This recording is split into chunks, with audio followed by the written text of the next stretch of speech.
I want to speak to a subject that we've kind of already demonstrated the need for before we got to the place in this meeting where I stepped up front here. We talked about Glenn in Virginia. We talked a little bit about physical problems that we have. We talked about a situation involving two brethren who weren't getting along with each other that has improved. And all of us here are in relationships. Amen. Of one kind or another.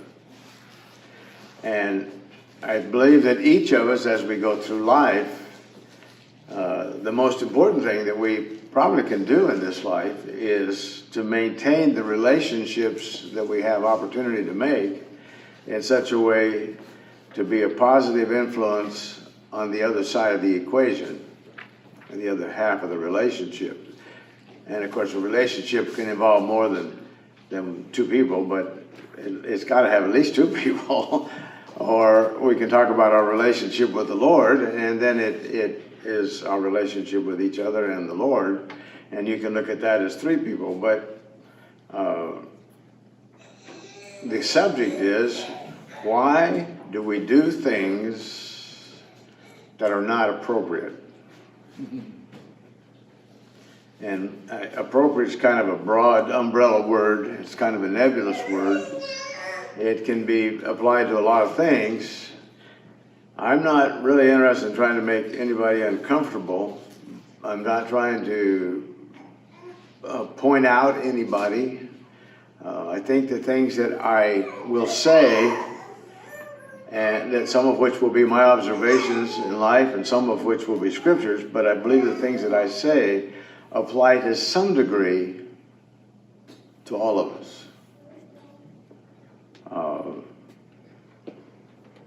That's kind of a nebulous statement too. but as we go through life, we talked a minute ago about two people that have a relationship that there was a misunderstanding between them, and at least there's three of us in this room that know that there was some improvement. Not that more than three, there's actually two, four.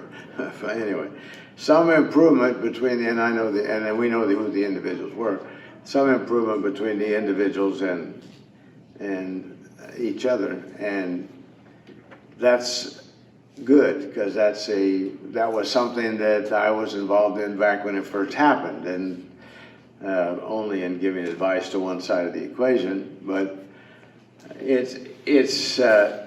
we all do things from time to time. Sometimes some of us do the same thing over and over again, and we say, I wonder why I did that. Why do I keep doing that? I should have known better than that. The last time I did that didn't work very good either. And yet we do them. We keep doing them. And as we sit in this room, and certainly as if this video goes online, we certainly are a very diverse group of people. But even here, we're a very diverse group of people. And by that I mean, we don't come from the same background. We don't come from the same type of family. We don't all come from a stable family. In fact, I've been trying to figure out, how do you define a stable family? And yet all of us are the product of a family. Good, bad, or indifferent. We all came from some family, some relationship between two people.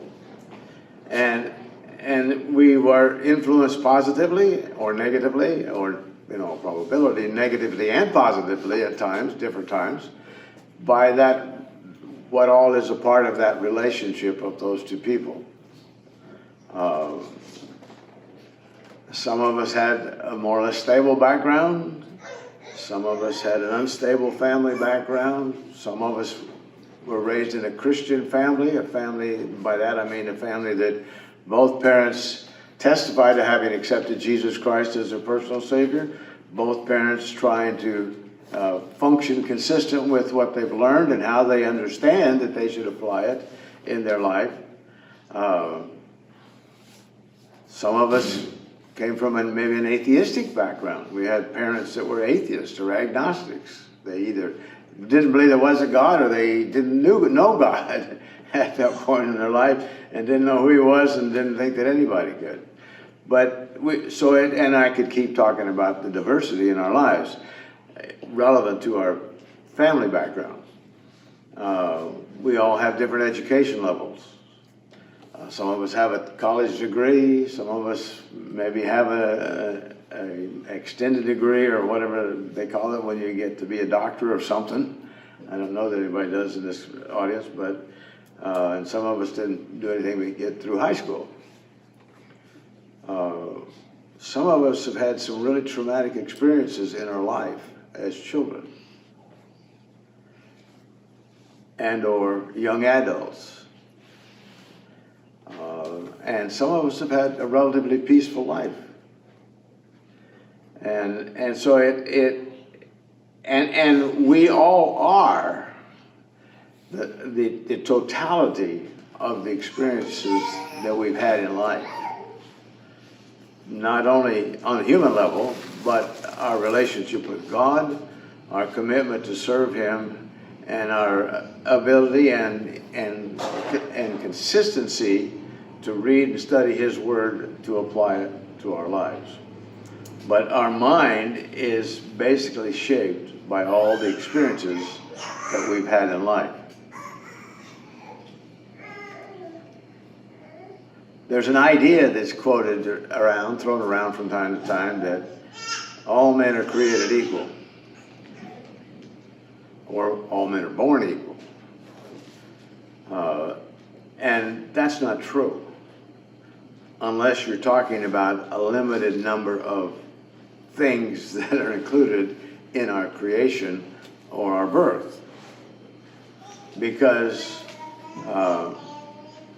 if I were going to limit it, I would say in the sense in which generally that statement is made, it should be limited probably to the fact that we have life, that we have a certain degree of liberty, and we have the opportunity to pursue happiness.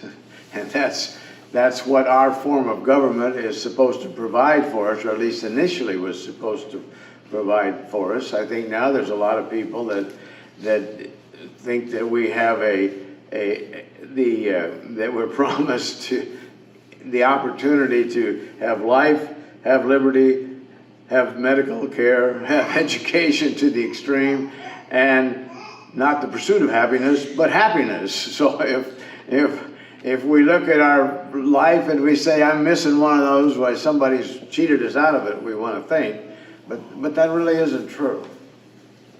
And if we're really honest with ourselves and think about it, really, regardless of where we were born, whether it was in the United States, whether it was in a stable home, whether it was in an unstable home, whether you were raised by angry parents or you weren't raised by angry parents, whether you were raised by parents that were protective and looked after you so that you weren't molested, raped, or abused in some physical or sexual way,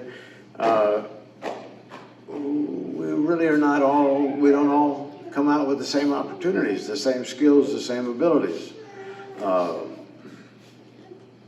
We don't have equal opportunities to accomplish whatever we might like to accomplish. We don't all have the same mental capacity. We don't all have the same physical appearance, beautiful, handsome, whichever way would be appropriate in your case. We don't all have the same. We don't, for sure, all have the same physical strength. Whether we're talking about the ability to lift weights or whether we're talking about the ability to fight germs. We don't, some people, if something comes through, they catch it in the way of a cold, a flu or something. Other people, they go bebopping through life and seem to be almost immune to it. We're not all equal. And that's not anybody's fault on earth today. It's just the way it is. We don't have the same mental strength and I'm not talking so much now about cognitive ability or ability to learn, but the strength to take abuse, verbally in some cases, physically in some cases. Some people can deal with in an easier way, can deal with more than others. We don't have the same opportunity to have the same degree of education. We don't have the same opportunities that are provided by finances, abundance of finances, and then on top of that, or underlying that really, is the fact that we were all born with a spiritual handicap. Or maybe it's a spiritual birth defect would be a better way to look at it. Because as we're told in Ephesians chapter 2 and verse 13, the Apostle Paul talking about Gentiles specifically, I believe at this point, but he says, at that time you were without Christ, aliens from the commonwealth of Israel, strangers from the covenants of promise, having no hope, and without God in the world. That's a pretty big handicap, or birth defect, or whatever, however we want to look at it to try to illustrate it. And so I think it's critical that as we look at all that is a part of the makeup of human beings, it's kind of amazing we do as well as we do. And for those who have accepted the Lord Jesus Christ as their personal Savior, we have really an advantage that the unsaved don't have. But that doesn't mean that we are not prone to doing things in working with other people, let's say primarily, and in building relationships that contribute to success in our goals, if our goal is to build a good relationship. We do things, some of us are more inclined to do things than others from time to time that are not appropriate for what we're trying to accomplish. And so what I want to do is try to encourage us to think about that proposition. Why do I do things that are not appropriate? That question. That I recognize are not appropriate. And sometimes I don't recognize that they're not appropriate. But that doesn't make them any less appropriate, or any more appropriate actually, or make them less inappropriate. They still are not. They're not conducive to accomplishing what I want to accomplish. And I think that it's important that we recognize that there are some basic biblical principles that apply to that kind of situation. Verses that come to my mind a lot, and I'll just share with you about 4 or 5, maybe 6, I guess. But in 2 Timothy 1:7, God has not given us the spirit of fear, but of power and of love and of a sound mind. Power, love, and of a sound mind. Okay, so on that level, then when we are struggling with something that indicates that either we are fearful, anxious, abnormally, or unnecessarily, or excessively, then there's some place in there, at least we have to say, I didn't get that from God.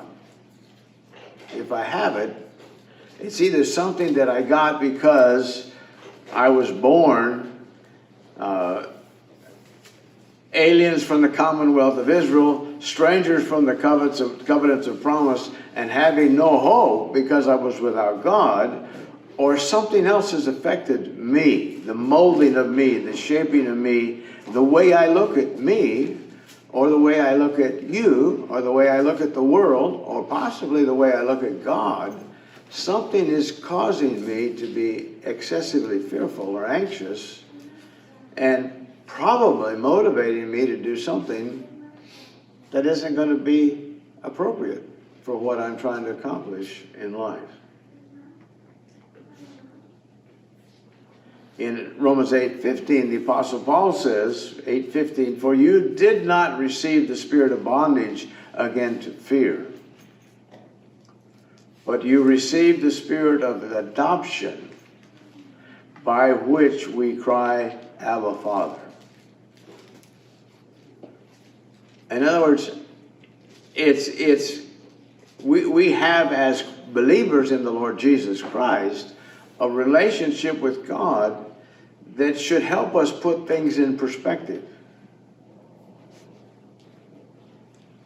The risk, because there is risk in life. If you get up in the morning, there's the risk that you may stumble over something and break your neck and die. And then there's from all kinds of other directions that we could have risk come our way. But again, to be fearful or to be hard-pressed, anxious, to feel the need to defend ourselves, to feel an excessive need to protect ourselves, or to feel an excessive need to want to present ourselves as something that we're not. There are fish that I understand, their means of protecting is they puff up to where they look really big. And I've heard of some frogs, I think it is, that do that too. Okay, but they aren't really that big. But they have that fear, and in that case, that's the way God designed them to protect themselves. But sometimes we try to protect ourselves when there really isn't a need. But we perceive a risk that really isn't real. There's people that won't fly airplanes because they might crash. Yeah, they might. But those same people who drive cars are riding cars in which there's a higher percentage of possibility that you will crash. So again, what I'm talking about, some of the conduct, you might say, or doing of things that are not appropriate to building of relationships, some of those things are not necessarily a sin, and some are. You know, some are just idiosyncrasies that we seem to have, and they fall below the threshold of destroying relationships, but they still come from somewhere.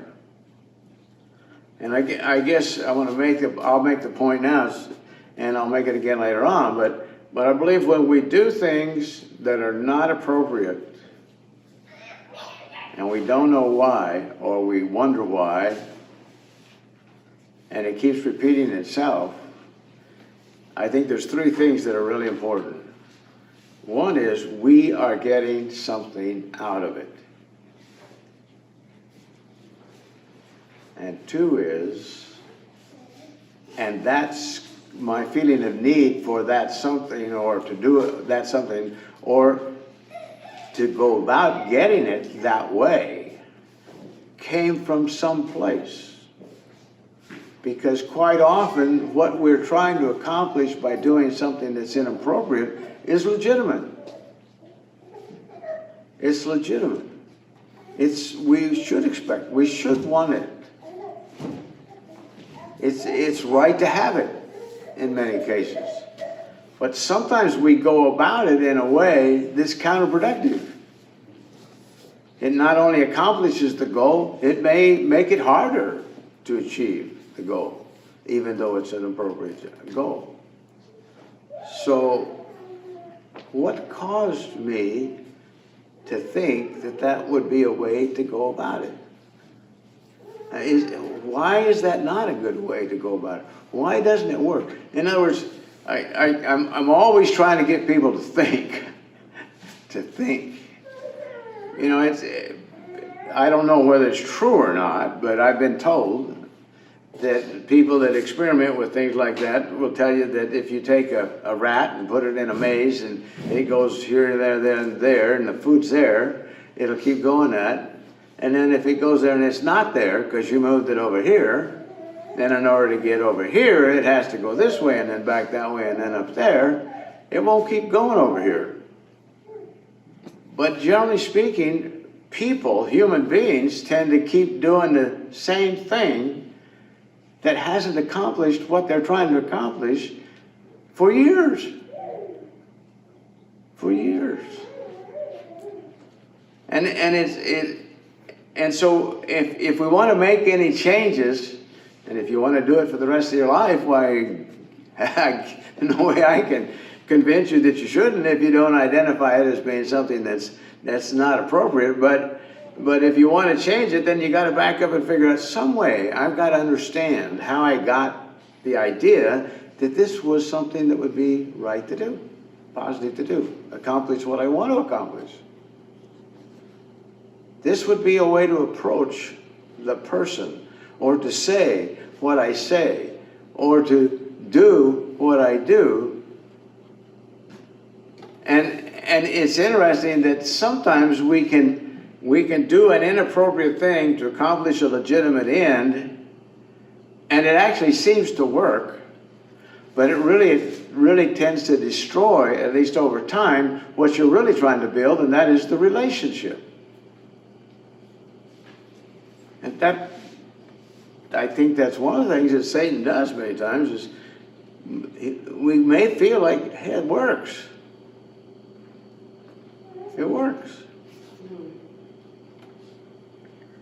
I know that there are situations, and they come up, that the only way you can get people to do what you believe they should do, and maybe at the time that you want them to do it, is to make them think that you're angry.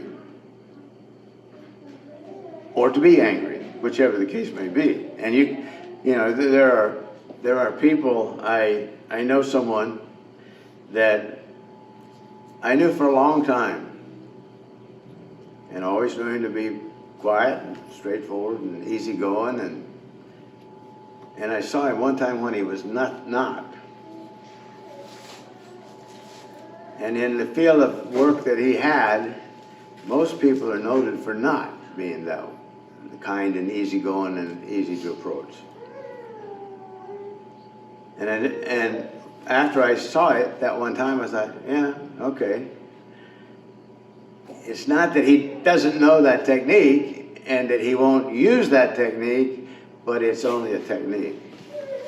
And it's never used, or should never.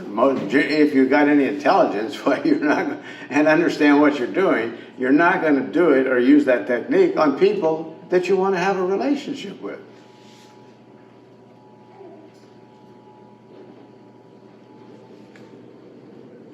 And so, again, I'm kind of asking us to do some internal investigation in ourselves.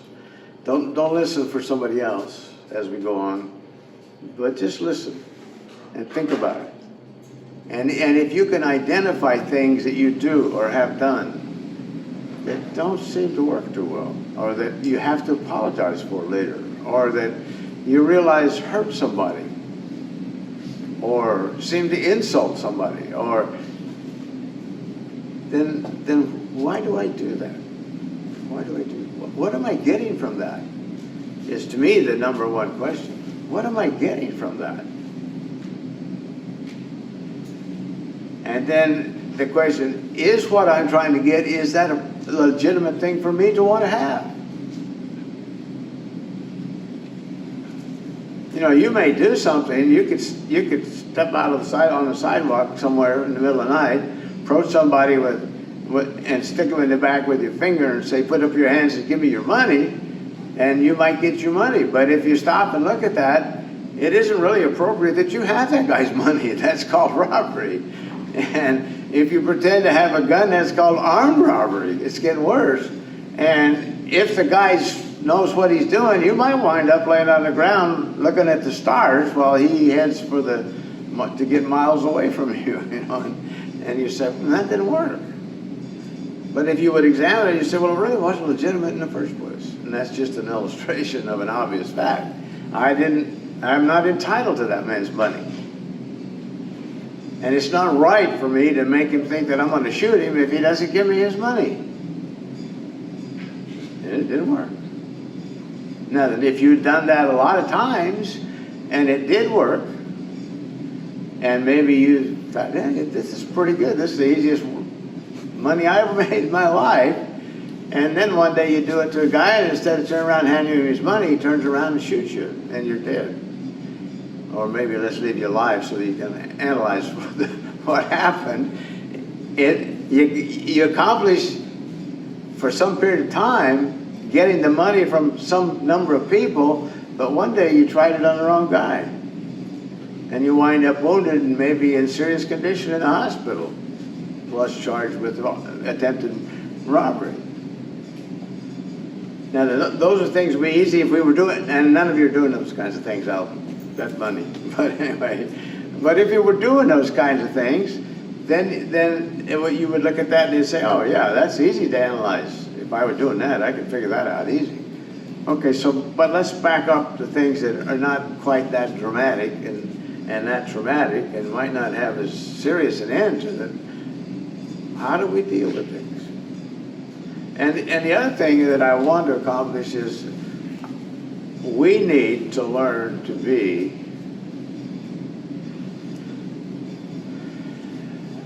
try to be as understanding and as patient and as long-suffering with each other, because I believe all of us probably at some point in time in life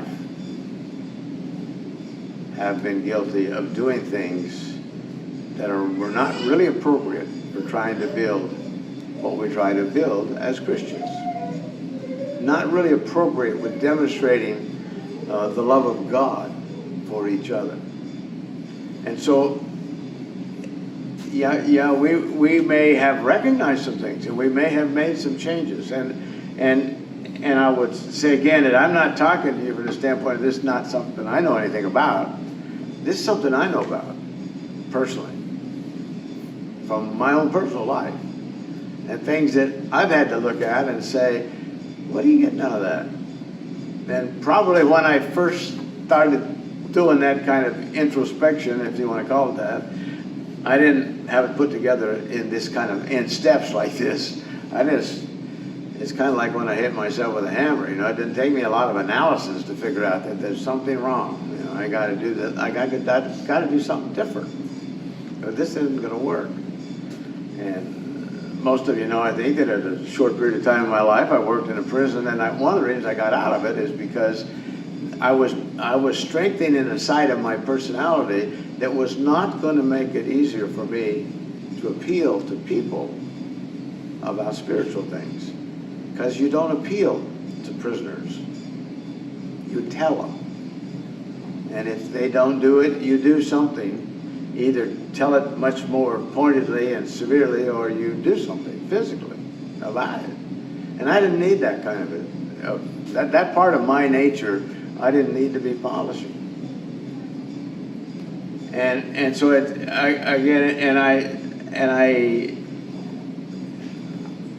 funny. I've spent a lot of time trying, how would I describe a normal home? A godly home, normal in all aspects, so if a child came out of that home, they would have the highest option of having been brought up in the nurture and admonition of the Lord, and that effort not compromised in any way by some flaw or fault in the parents, one or the other.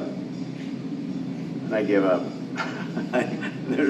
There's so many variables that I don't think you can do that. But I doubt if very many of us, let me stay with the first person.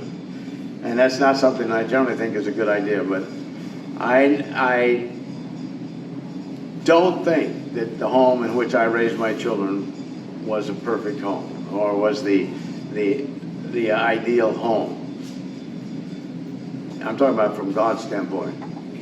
Maybe from a human standpoint, it was nearly, maybe pretty good. Maybe it wasn't. You'd have to ask my kids, and right now I don't know what they'd say. But it's one of those things that I wasn't raised in a perfect home. And I saw things in my father. I saw some things in my mother, but nothing that I could put in a category I'm talking about as being an influence or an impact on us as children that wasn't positive. But I did see some things in the relationship between my father and my mother. And again, what I'm saying is that really all of us are a byproduct of how we were raised and all of the things that have been a part of our life. The education we have or don't have in some cases, the money we have or don't have in some cases, the career that we worked in and developed the thought processes and the patterns that we did. And again, as I said, I think we need to understand a little bit about what I'm going to talk about because we interact with each other all the time. And some people don't interact the way we want them to interact. So then how do we act in a situation like that? What is our attitude toward them? And in Romans chapter, not Romans, 1 Thessalonians chapter 5. The Apostle Paul says, we exhort you, brethren, warn those who are unruly, comfort the faint-hearted. The old King James, it says the feeble-minded. Uphold the weak. Be patient with all. And there are times when I'm sure you all are patient with me. And I need to be with you. And we all need to be with each other. Because there's none of us that are perfect. None of us are without flaw or fault. None of us that I don't think there's any of us that don't feel that we could improve our ability to function to the honor and glory of the Lord Jesus Christ, maybe in some specific ways we could come up with as we go through life functioning in whatever capacity we're in. And I was looking at 1 Thessalonians 5:14 in a couple of different translations, and I think it's called the BBE. It's called the BBE, and I think that stands for the Bible in Basic English. But it states in 1 Thessalonians 5:14, our desire is that you keep control over those whose lives are weak.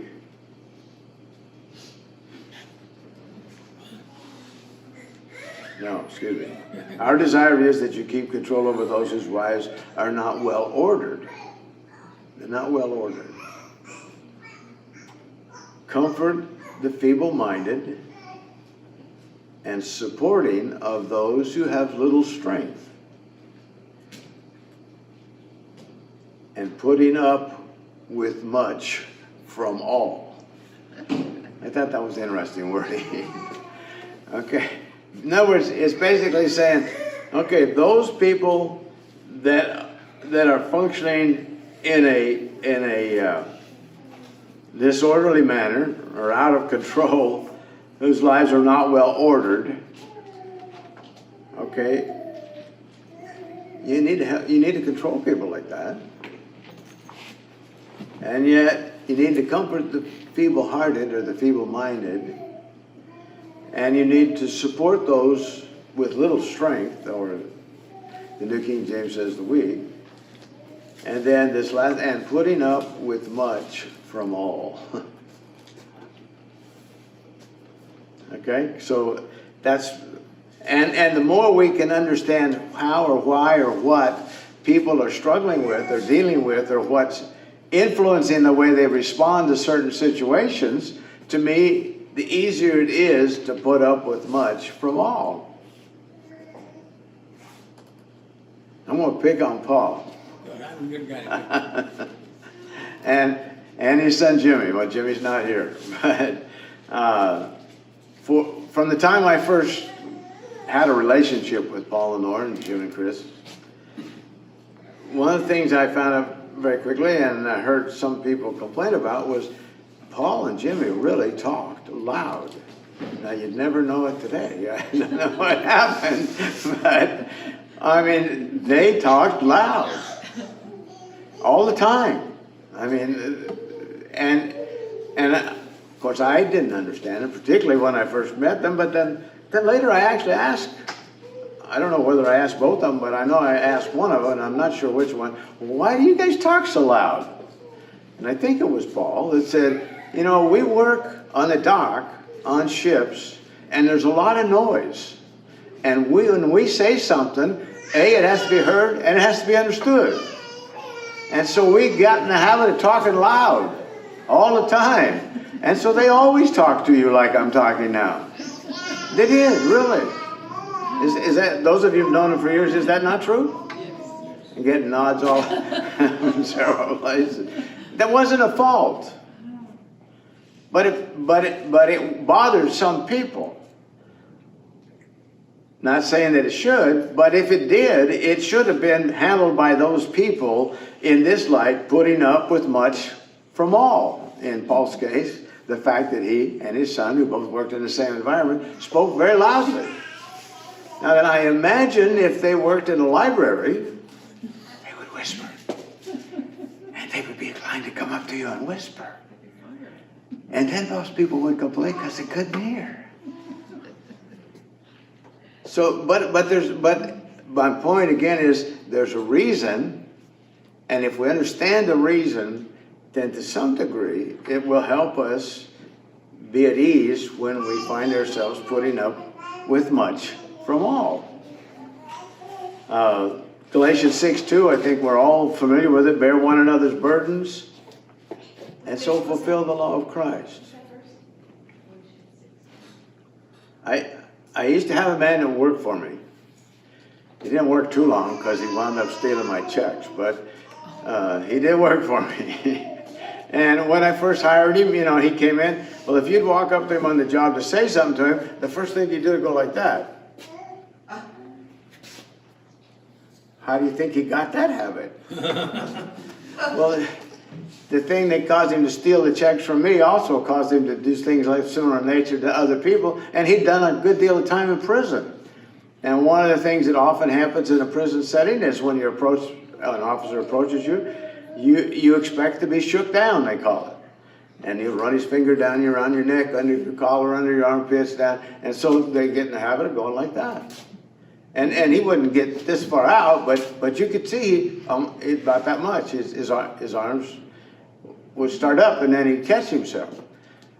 Okay, there are myriads of types of behavior that we do because something, some environment, some action, something that was done to us causes us to react that way.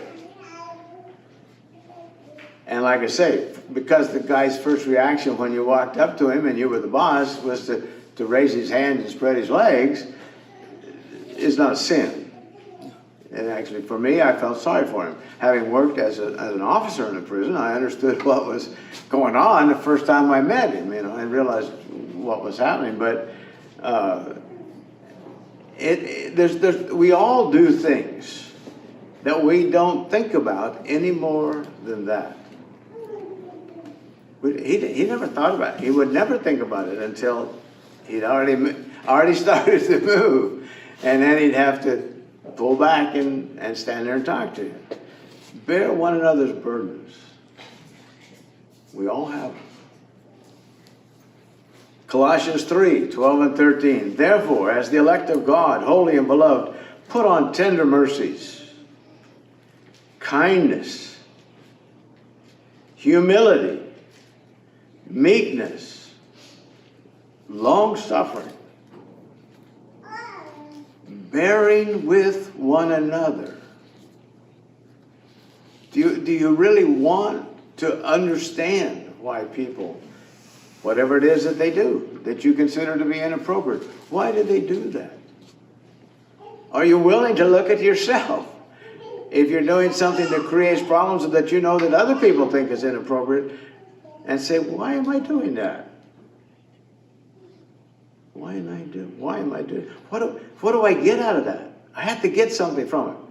Because I don't think we do things unless we've been conditioned to do them without thinking, without anticipating something.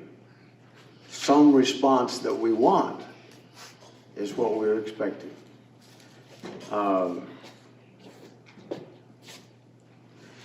Bearing with one another, forgiving one another.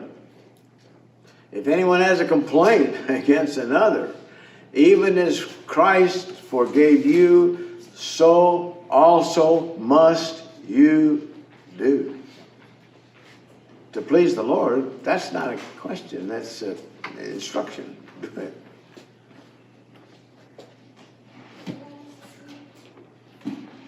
Hebrews 12:12. Therefore strengthen the hands that hang down. A lot of people struggle. A lot of people are hurting. A lot of people don't talk about it. A lot of people act it out, and they do things that would indicate that that's what's going on, but if we don't understand the signs, then we may not pick up on it. Therefore strengthen the hands that hang down, and the feeble knees, and make straight paths for your feet, so that what is lame may not be dislocated, but rather healed. Not dislocated, the one that's lame, but rather healed. Yeah, people can do things that we consider inappropriate, and how we treat them may push them off the edge, so to speak. So again,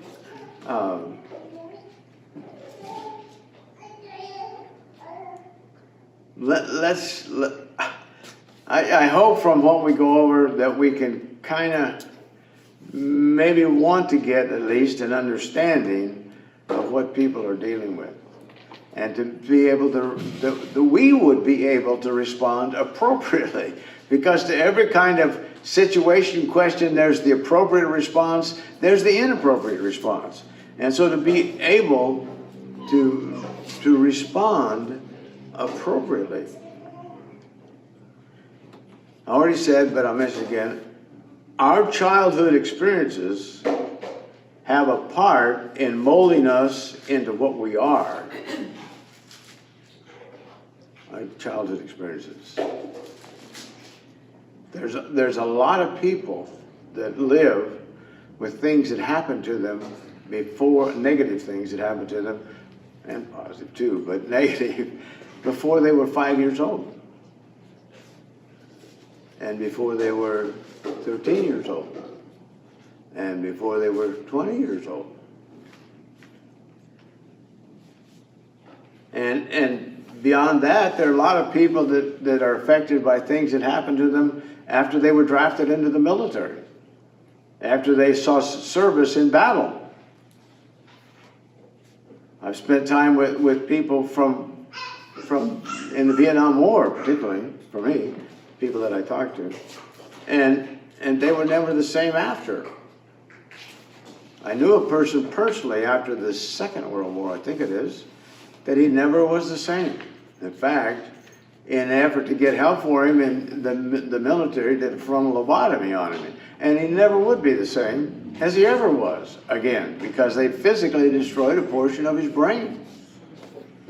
He would come to meetings. He was always kind and smiling and happy and blank, but mostly blank expression. Just he went through all emotions, but his expressions were blank. And I didn't know what was wrong with him, really. And finally one day I asked somebody, a relative, and they said, oh, you didn't know that he had a frontal lobotomy. I don't think he's alive anymore. But, okay, there's somebody that was a normal person, worked in the country, in the country in a farming, fishing type agricultural setting, was drafted into the Army, went into the war, came back probably with nightmares and dreams and fears and panic attacks and things like that. And they tried to do something physically to help the situation. I don't know whether it helped the situation or not, but as far as a person, he never would be the person that he once was. So I'm just saying, we don't realize, those of us who've had it better than others of us don't realize what other people are dealing with a lot of times. And I think it's important that we want to. And I think that one thing that might help us is that the more surely we understand what motivates me. Why, let's say we're a person that's defensive. Why am I defensive all the time? Why do I feel the need to justify if I do something and I think somebody's going to question? It's okay if people question, you know, but why do I feel like I got to set the record straight? Why do we feel like we need to control things that we don't need to control?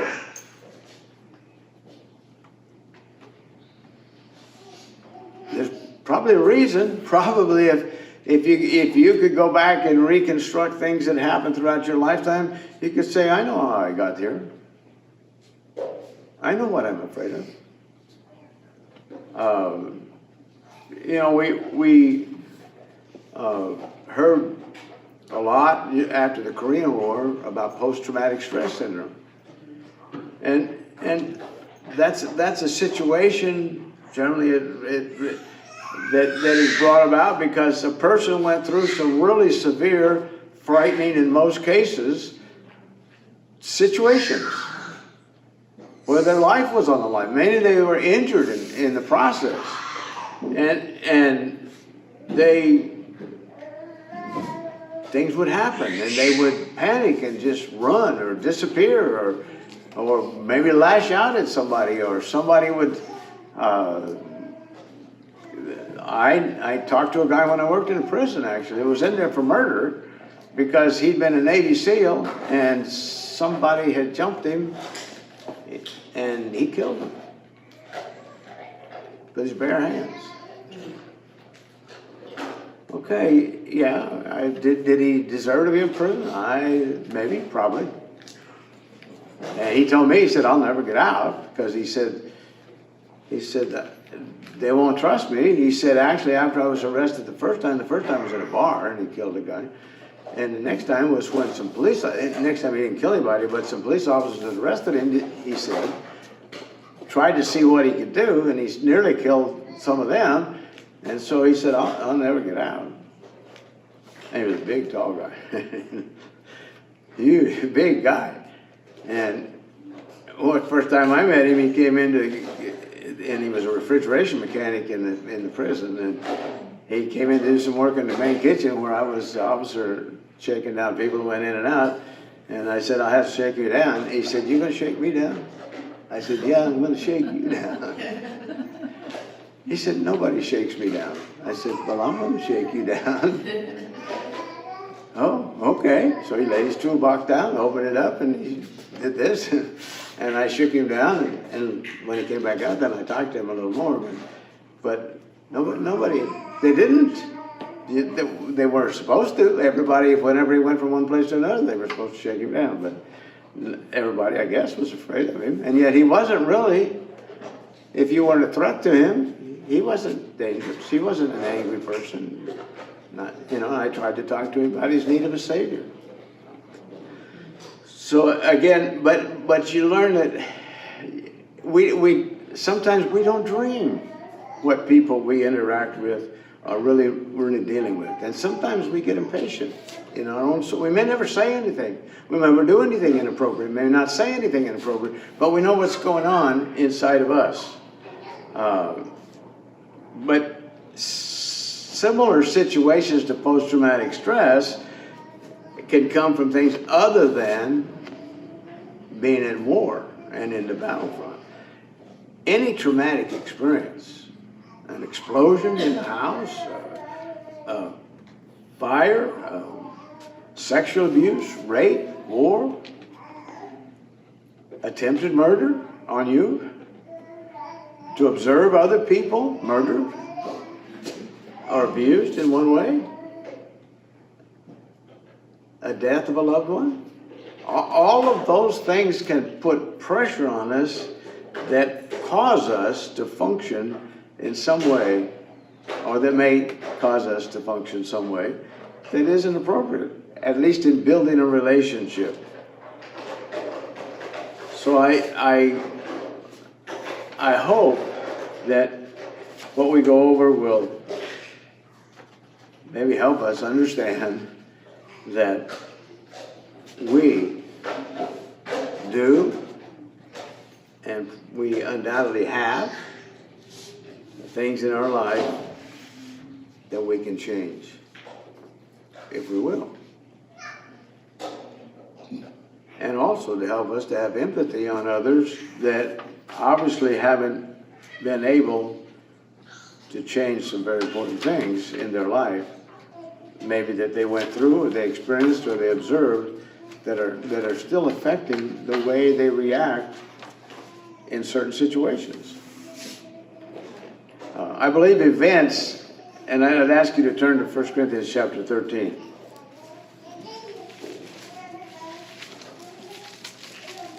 And I would ask somebody to let me know when I've gone about an hour.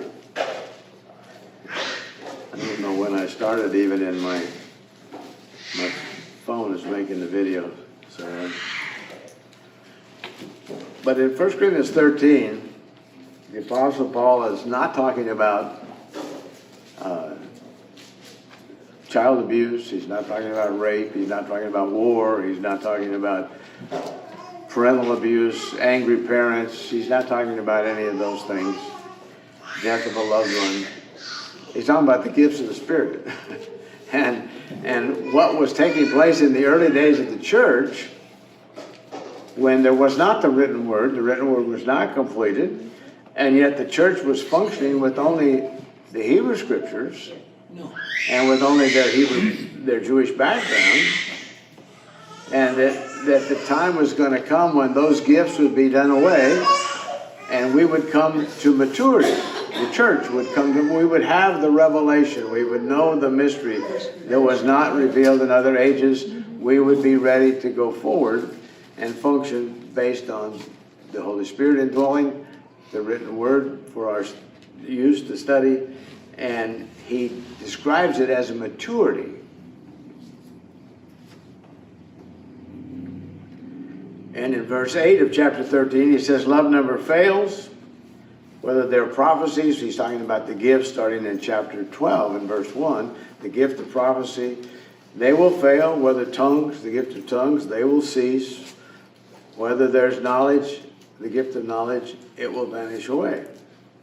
And he says in verse 9, why? For we know in part, and we know in part, and we prophesy or preach in part. But when that which is perfect or mature has come, that which is in part will be done away. And then, as the Apostle Paul often did, he describes it another way. When I was a child, I spoke as a child. And that's appropriate. I understood as a child. And that's appropriate. I thought as a child. And that's appropriate. But when I became a man, I put away childish things. And that's appropriate.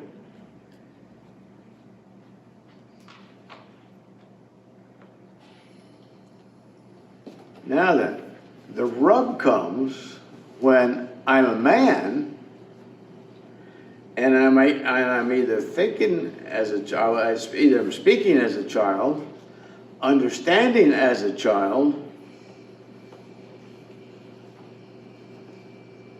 That's not appropriate.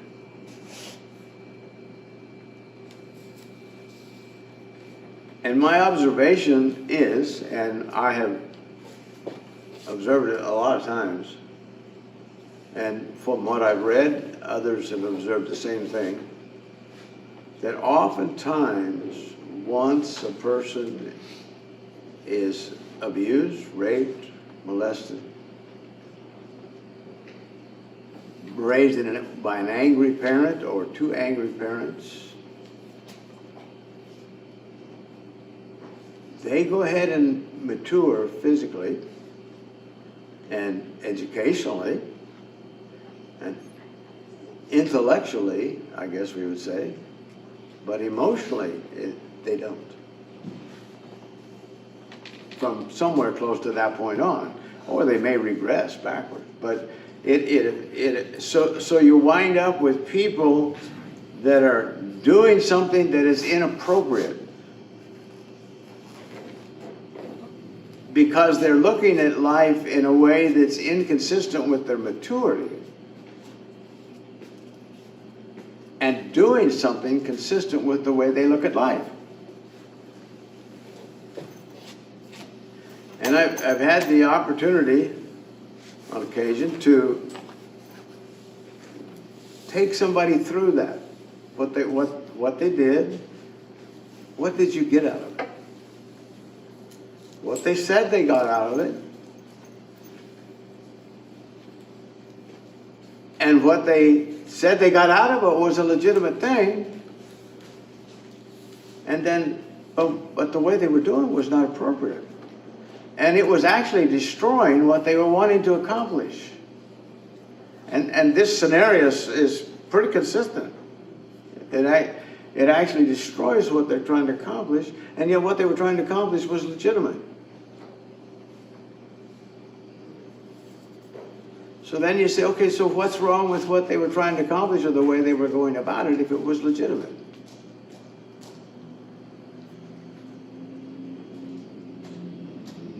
So let's suppose when we break up here, which we do quite often, and I mean we do on a regular basis and quite often, so we say, well, we're going to eat.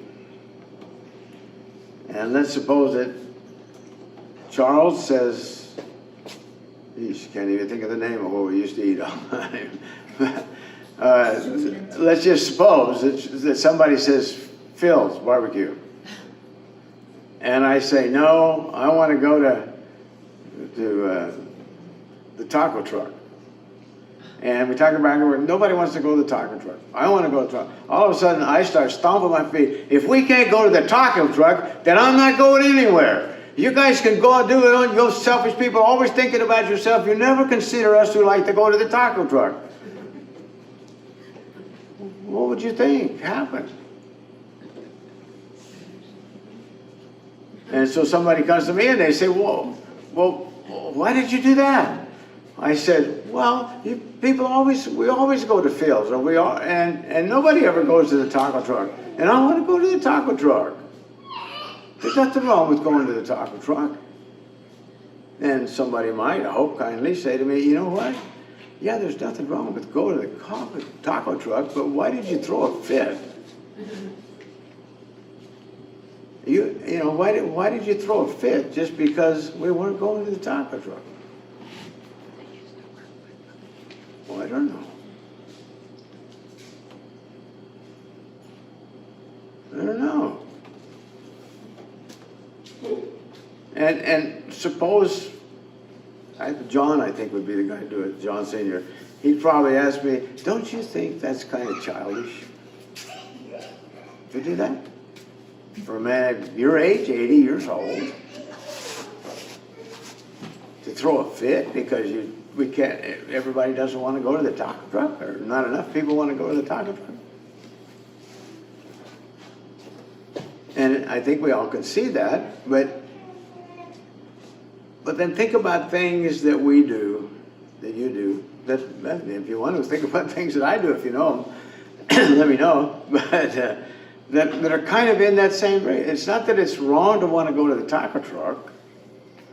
It's not that it's wrong to be disappointed to go to the taco truck, but it's very, very inappropriate, because if I were 5 years old or 10 years old, you might say, he'll grow up one of these days.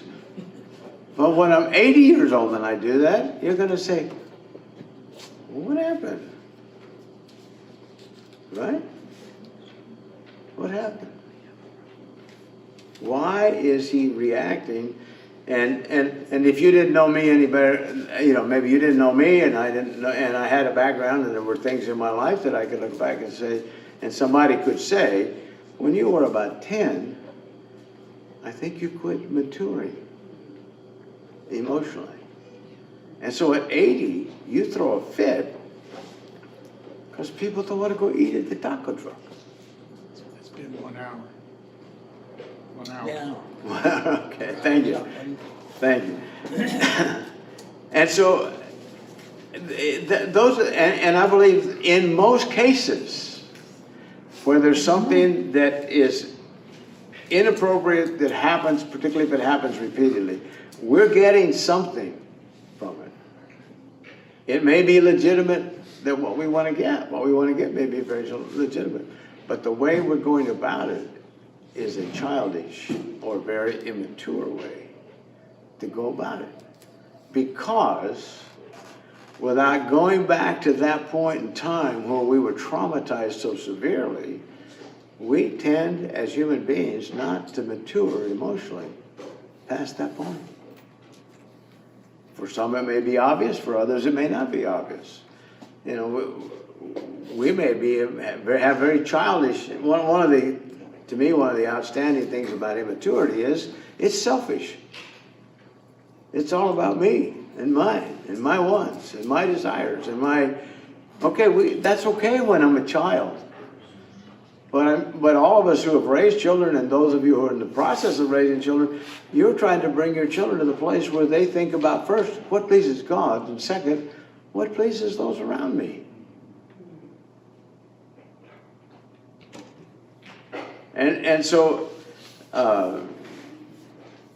again, the Apostle Paul, I spoke as a child, I thought as a child, but when I became a man, I put away childish things. If that don't happen, then something's wrong.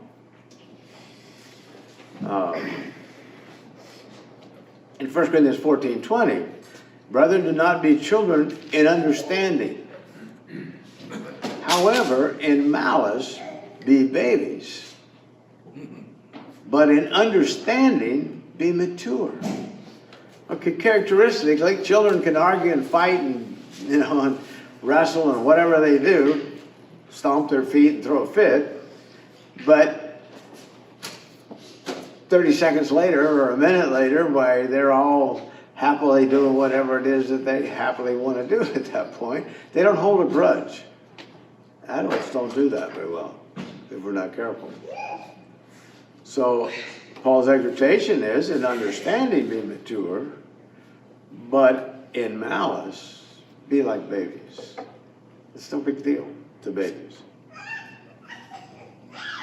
In 1 Corinthians 2:6, Paul says, we speak wisdom among those who are mature. And so when you see someone that is mature physically, they may be well educated, they may have a sharp mind, and yet at times when they're trying to accomplish something in a relationship, they may repeatedly do things that people back up and say, wonder why. Over the years, and I'll quit here in just a minute. Over the years, I've heard a lot of people joke about their OCDs.